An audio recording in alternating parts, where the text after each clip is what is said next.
Warta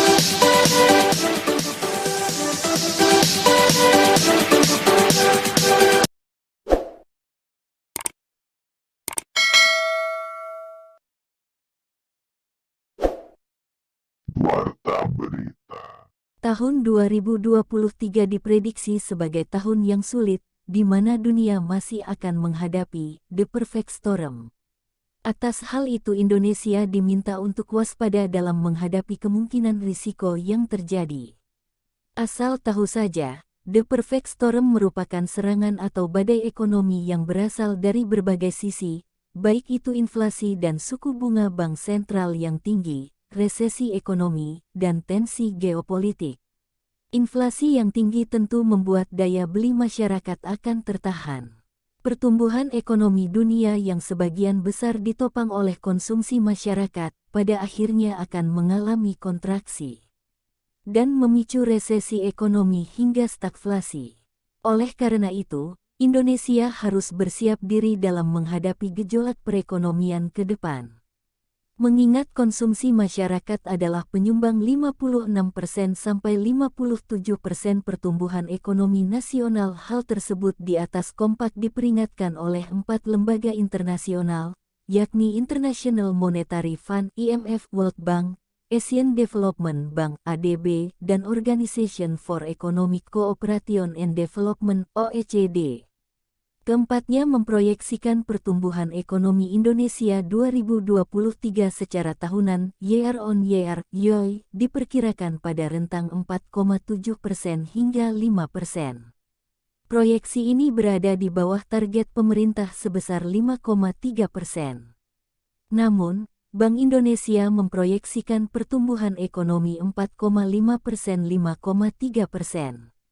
Kendati demikian, proyeksi pertumbuhan pada rentang 5% tersebut lebih tinggi dibandingkan dengan negara maju lainnya, seperti Amerika Serikat yang diperkirakan 1,6% pada 2022 dan turun menjadi 1% pada 2023. Adapun, IMF mempertahankan proyeksi ekonomi Indonesia untuk tahun ini sebesar 5,3%. Namun, memangkas proyeksi pertumbuhan ekonomi dari 5,2% menjadi 5% pada 2023. Kemudian, World Bank atau Bank Dunia memangkas proyeksi pertumbuhan ekonomi Indonesia pada 2023 dari 5,1% YoY menjadi 4,8% YoY. Rilis Bank Dunia edisi Desember tahun 2022 memproyeksi pertumbuhan ekonomi Indonesia akan mencapai 5,2% pada 2022, kemudian sedikit melambat menjadi 4,8% pada 2023, kemudian 4,9% pada 2024, dan naik menjadi 5% pada 2025. Dengan pertumbuhan yang diharapkan dapat dipertahankan rata-rata sebesar 4,9% dalam jangka menengah tahun 2023 sampai tahun 2025, ujar Direktur Bank Dunia untuk Indonesia dan Timor Leste Satu Kahkonen dalam siaran resminya yang dirilis pertengahan Desember tahun 2022, dikutip Minggu tanggal 8 Januari tahun 2023. Lebih lanjut, Asian Development Bank (ADB) memperkirakan ekonomi Indonesia pada 2023 akan tumbuh sebesar 4,8% YoY, lebih rendah dari perkiraan awal yang sebesar 5%. Mengutip laporan Asian Development Outlook edisi Desember tahun 2022, laju ekonomi Indonesia pada 2022 mampu terjaga pada kisaran 5,4% YoY di tengah volatilitas ekonomi global. Kendati demikian, pelemahan yang terjadi di negara-negara maju membuat ADB memproyeksikan pertumbuhan di tanah air akan melambat. PDB real tumbuh tinggi mencapai 5,7% pada kuartal III 2022. Namun, hambatan-hambatan akan memperlambat pertumbuhan ekonomi 2023 menjadi sebesar 4,8%, tulis ADB dalam laporannya. Sementara itu, Organization for Economic Cooperation and Development (OECD) dalam publikasi OECD Economic Outlook memproyeksikan ekonomi Indonesia hanya tumbuh 4,7% pada 2023, turun dari proyeksi awal yang sebesar 4,8%. Proyeksi penurunan pertumbuhan OECD tersebut diperkirakan karena adanya permintaan domestik dan pertumbuhan konsumsi di sektor swasta yang tertahan di tengah inflasi yang masih akan tinggi. Selain bayangan inflasi, perekonomian domestik tahun depan juga masih dibayangi persoalan global terkait energi, pupuk dan pangan. Munculnya dinamika politik menjelang pemilihan presiden pada 2024 juga akan mulai terasa pada tahun depan. OECD juga menilai ada sejumlah risiko yang bisa menghambat laju pertumbuhan ekonomi Indonesia di masa mendatang. Kebijakan moneter harus tetap ketat, sementara dukungan untuk rumah tangga rentan harus tetap terjaga, jelas OECD. Ramalan-ramalan dari lembaga internasional ini tidak bisa dianggap angin lalu. Pasalnya, ramalan ini disertai peringatan yang telah digaungkan berulang kali. Selain itu, kondisi perang di Ukraina dan pengetatan suku bunga di negara maju belum juga reda. Ditambah, negara dengan ekonomi terbesar kedua dunia, China mulai batuk-batuk. IMF pun mengatakan bahwa sepertiga perekonomian dunia akan mengalami resesi. Hal ini disampaikan oleh Direktur Pelaksana IMF Kristalina Georgieva dalam sebuah wawancara dengan CBS beberapa waktu lalu. Dia mengatakan tahun 2023 akan menjadi tahun yang sulit bagi perekonomian global karena mesin utama pertumbuhan global, Amerika Serikat, Eropa, dan China, semuanya mengalami pelemahan. Kami memperkirakan sepertiga perekonomian dunia akan mengalami resesi. Bahkan negara yang tidak dalam resesi, akan terasa seperti resesi bagi ratusan juta orang, kata Georgieva. Presiden Joko Widodo, Jokowi pun menyadari bahwa tahun 2023 adalah tahun ujian bagi Indonesia.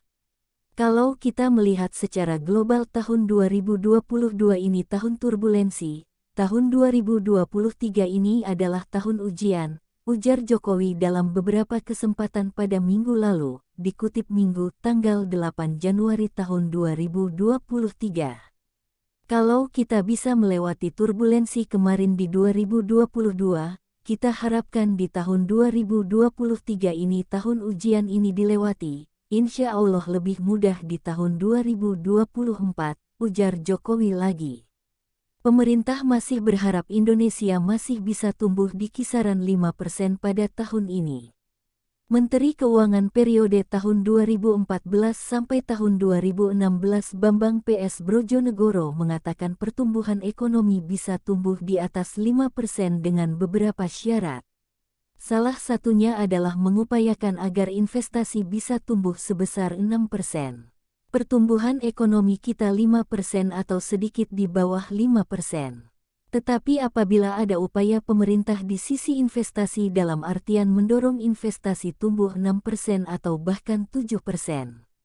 Barangkali itu bisa sedikit mengangkat pertumbuhan ekonomi agar bisa tetap di atas 5%. Kata Bambang dalam program Profit, CNBC Indonesia TV. Langkah ini, kata Bambang, harus dilakukan. Jika tidak dilakukan, pertumbuhan Indonesia bisa jadi hanya mengikuti tren konsumsi rumah tangga dan 5% itu menjadi batas maksimal. Sejumlah lembaga internasional menyarankan perlunya Indonesia mengelola tantangan eksternal dengan baik guna mempertahankan pertumbuhan yang kuat. Kebijakan yang hati-hati adalah kunci. Defisit APBN 2023 yang ditargetkan kurang dari 3% dari produk domestik bruto (PDB) atau tepatnya 2,84% dari PDB, setara 598,2 triliun rupiah. Mengembalikan defisit anggarannya ke tingkat sebelum krisis. Hal tersebut dinilai oleh sejumlah lembaga internasional sebagai langkah yang baik, sebab defisit anggaran yang lebih kecil akan membantu menjaga inflasi tetap rendah dan posisi utang yang lebih baik. Artinya, pemerintah memiliki banyak ruang untuk bisa merespons jika sewaktu-waktu terjadi kondisi yang memburuk. juga membangun kredibilitas Indonesia di mata investor, baik nasional dan internasional. Pemerintahan Presiden Jokowi tampak sudah sangat siap dengan kondisi ini. Pemerintahan Presiden Joko Widodo atau Jokowi ternyata menumpuk tabungan yang jumlahnya fantastis di dalam kas negara. Tabungan di dalam kas negara bisa diandalkan sebagai bantalan pembiayaan jika ada kondisi darurat. Kementerian Keuangan mencatat sisa lebih perhitungan anggaran Silpa 2022 per Desember lalu telah mencapai 119,2 triliun rupiah. Pada 2021, pemerintah juga memiliki silpa sebesar 165 triliun rupiah. Silpa ini akan menambah tumpukan saldo anggaran lebih SAL. Adapun, SAL adalah gabungan silpa dari tahun ke tahun.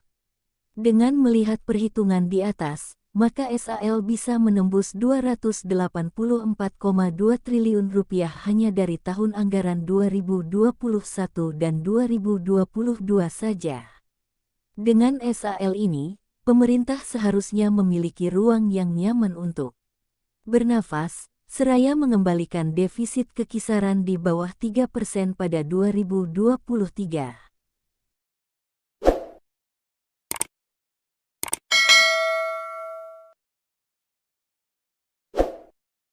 Warta Berita.